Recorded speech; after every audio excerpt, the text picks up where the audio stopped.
Welcome back to this new tutorial. Here you will learn how to use the Goal Seek tool in Excel. Goal Seek tool is used for finding out the goal by changing a value in a single cell.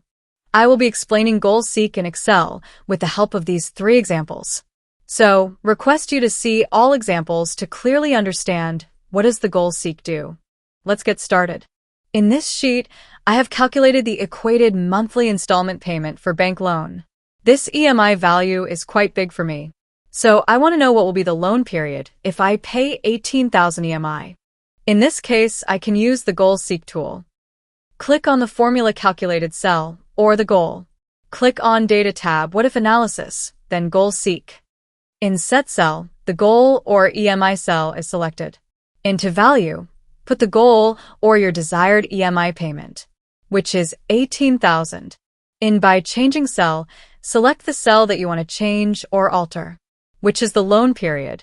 Click on OK to find the loan period to make the EMI payment of 18,000.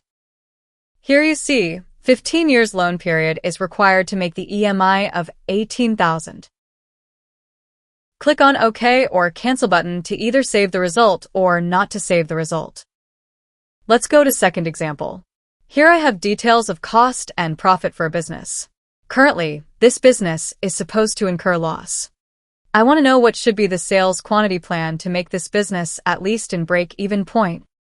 Click on the gross profit value where the formula is used. Click on Goal Seek tool. In the To Value, put 0, which is the break-even point.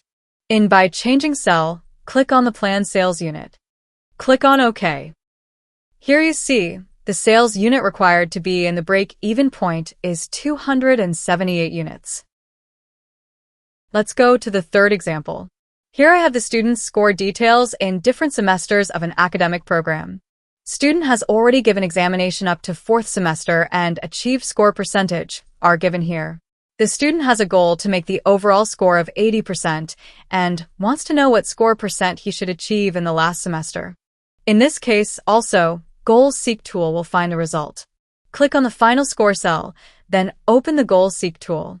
Into Value, put 80%. In By Changing Cell, click on the score of last semester. Then click on OK. Here you see, this is the score student should achieve to make overall score of 80%. So that was about using the Goal Seek tool in Excel. If this video was useful, please give it a thumbs up by hitting on that like button. Subscribe the channel if you are new here. If you want to practice this, download the sample workbook from the link in video description. Thank you for watching. See you again in next tutorial.